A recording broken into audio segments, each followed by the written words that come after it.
दोस्तों आज हम बनाएंगे रामपुरी चिकन कबाब जो कि बहुत ही ज़्यादा लजीज होते हैं और खुशबूदार होते हैं। खान्स किचन में आपका स्वागत है। मेरा नाम है वजीर रहमान खान। और शुरू करने से पहले आपसे एक रिक्वेस्ट है कि अगर आपने हमारे चैनल को सब्सक्राइब नहीं किया है तो प्लीज़ सब्सक्राइब कीजिए। तो चलें शुरू करते हैं। तो हम 1 kg चिकन लिया है, मीन्स उसके लिए हम प्रिपरेशन कर रहे हैं। तो इसमें 2 मीडियम साइज़ की प्याज को हमने ब्राउन करने के लिए रख दिया है और इसमें 2 लौंग और 2 हरी इलायची और थोड़ा सा अदरक लहसुन का पानी इसमें ऐड कर दिया है। तो इससे बहुत ही ज़्यादा अच्छी खुशबू आएगी इसके अंदर। और इस बीच में मैं आपको दूसरे मसाले दिखा देता हूँ जो कि इसमें जाएंगे, जिसमें 80 ग्राम ये चने हैं, पीली मिर्च है, पीसी भी आप इस्तेमाल कर सकते हैं जायके के मुताबिक। 1 टेबल स्पून से थोड़ा सा कम ले लें तो परफेक्ट आपकी मिर्चें आएंगी इसके अंदर। 1/4 टेबल स्पून इसके अंदर हमने ये दालचीनी का पाउडर है, या आप 2 इंच के टुकड़े दालचीनी के डाल दें। एक ये जावित्री का फूल है, एक बड़ी इलायची, आधा टेबल स्पून जीरा और ये छोटा सा टुकड़ा जायफल का 1/4,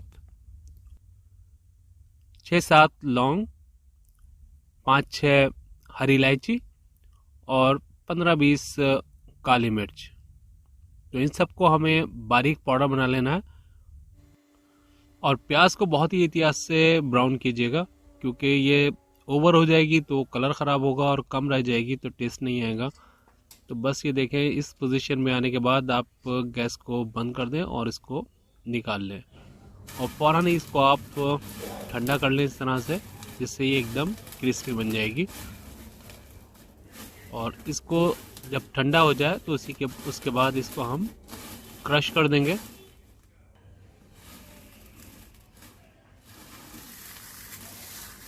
तो देखें ये कितनी क्रिस्पी है एकदम। तो थोड़ा सा इसको क्रश करने के बाद हम जो हमने मसाले पीसे हैं चनों के साथ, उसी में इसको ऐड कर देंगे तो ये और बारीक पाउडर बन जाएगा।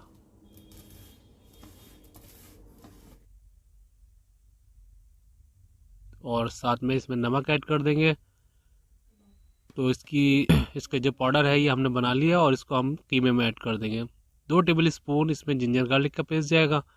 और ये जिंजर गार्लिक का पेस्ट हमारा ज़्यादा थिक नहीं था, पतला है थोड़ा सा, तो हमने 2 डाले हैं। अगर आपके पास थिक पेस्ट है तो 1 टेबल स्पून काफ़ी है। अब जो मेन काम है इसकी मथाई है, इसको इतना बारीक इसको मथना है कि बिल्कुल ये इसका जो टेक्सचर है बिल्कुल आटे की तरह हो जाए।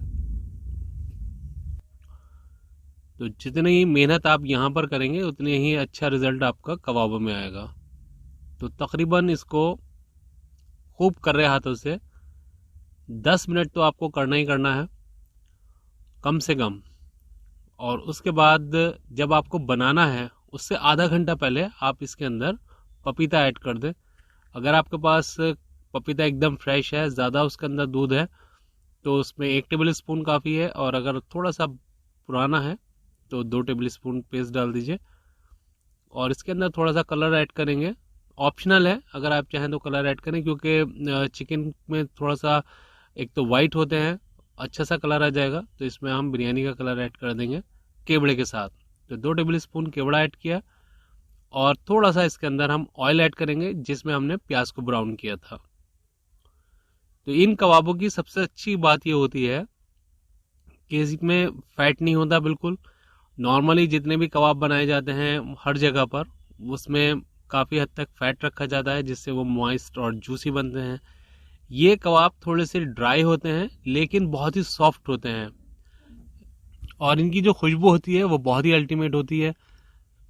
तो अब ये हमने पपीता और कलर मिलाने के बाद इसको खूब अच्छी तरह से मैश करना है। इसको खूब अच्छी तरह से मिक्स करने के बाद आप आधा घंटे के लिए फ्रिज में रख दें और उसके बाद हम इसके कबाब बनाएंगे। तो देखें इसकी कंडीशन जो है वो बिल्कुल ऐसी हो गई है, सॉफ्ट हो गई है और इसके जो रेशे हैं बिल्कुल ख़त्म हो गए हैं। तो आधा घंटे के बाद हम इसको स्कीवर्स पर लगा लेते हैं। तो इस जिन लोगों को लगाना आता है उनको तो कोई प्रॉब्लम नहीं है, और जिनको नहीं आता है तो वो देखें इस तरह से एक बॉल बनाने के बाद स्कीवर के ऊपर ऐसे चढ़ाएं और ये उंगलियों की मदद से हल्के हल्के सॉफ्टली इसको पूरा स्प्रेड कर दें। थोड़ा सा प्रैक्टिस से ही आता है ये काम। तो आप देखकर कितना भी आप देख लें, लेकिन जब तक आप खुद प्रैक्टिस नहीं करेंगे तब तक ये आप इसको कर नहीं पाएंगे। तो इसके लिए तो प्रैक्टिस ज़रूरी है। पानी का हाथ लगा के थोड़ा सा स्मूथ कर लें इस तरह से। तो एक मैं और दिखा देता हूँ बनाकर। मुझे ये कबाब बहुत ज़्यादा पसंद है, क्योंकि सबसे अच्छी बात तो इसके अंदर ये होती है कि इसमें फ़ैट नहीं होता बिल्कुल भी, और खाने में भी बहुत ज़्यादा लाजवाब होते हैं, खुशबूदार होते हैं। तो देखें ये हमारे इस तरह से कबाब लग जाएंगे। अच्छा, दूसरे जो कबाब होते हैं नॉर्मली वो तेज़ आंच पर अच्छी तरह से सिकते हैं, जिससे उसका फैट जो है वो बर्न होता है और एक अच्छा सा अरोमा आता है। तो सबसे पहले तो कोयले को जलाना है और अच्छी तरह से पूरा इवनली आप इसको कोयले को जला लें। तो हमारे पास एक छोटा सा छुटकू फैन है और ये बहुत ही बढ़िया काम कर रहा है तो ये छोटा सा बट काम का बहुत है। तो ये जब आग आपकी पूरी तरह से लग जाए, तो ये अभी भी थोड़ी सी तेज़ है आंच, और जब इससे थोड़ी सी हल्की होने लगे, इसके ऊपर ऐश आने लगे, तब आप इसको रखिए। क्योंकि ये कबाब जो है ये धीमी आंच पर बनते हैं, तेज़ आंच पर ये ऊपर से लेयर जल जाती है ऊपर की, और अंदर से ये नहीं सिक पाते। तो इन कबाबों को बनाने का थोड़ा सा अलग तरीका है, हल्की आंच पे बनेंगे, अभी भी हालांकि तेज़ आंच है। तो इसको आंच को थोड़ा सा, अगला वाला जो हमारा जो राउंड बनेगा वो बहुत ही परफेक्ट बनेगा। अभी वाले जो हैं ये थोड़े से जल्दी सीख रहे हैं, और इसको ग्रीस करना ज़रूरी होता है, जिससे इसके ऊपर एक अच्छी सी ग्लॉस आ जाती है और एक लेयर आ जाती है।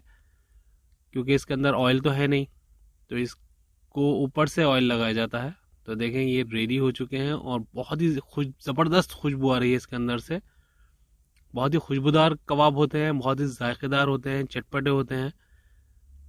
आप इनको ज़रूर ट्राई कीजिए। और अगर आपके पास ये बारबेक्यू ना करना चाहें कोयलों पर, तो आप इसको पैन में भी इस तरह से रोल बनाकर सॉसेजेस की तरह आप इसको फ्राई कर सकते हैं। बहुत ही उम्दा टेस्ट आएगा, लेकिन उसके लिए आप थोड़ा सा इसको स्मोक कर लें चारकोल पे, जैसे हमने कई अपने वीडियो में दिखाया है स्मोक करने का तरीका।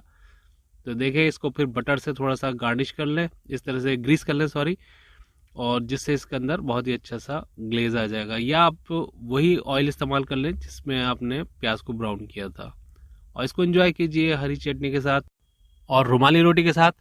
अगर बिरयानी मिल जाए तो फिर तो क्या कहने हैं, वो भी रामपुरी स्टाइल वाली या मुरादाबादी। तो दोस्तों ये रेसिपी कैसे लगी कमेंट करके ज़रूर बताइए, दुआओं में याद रखिए। अल्लाह हाफिज़।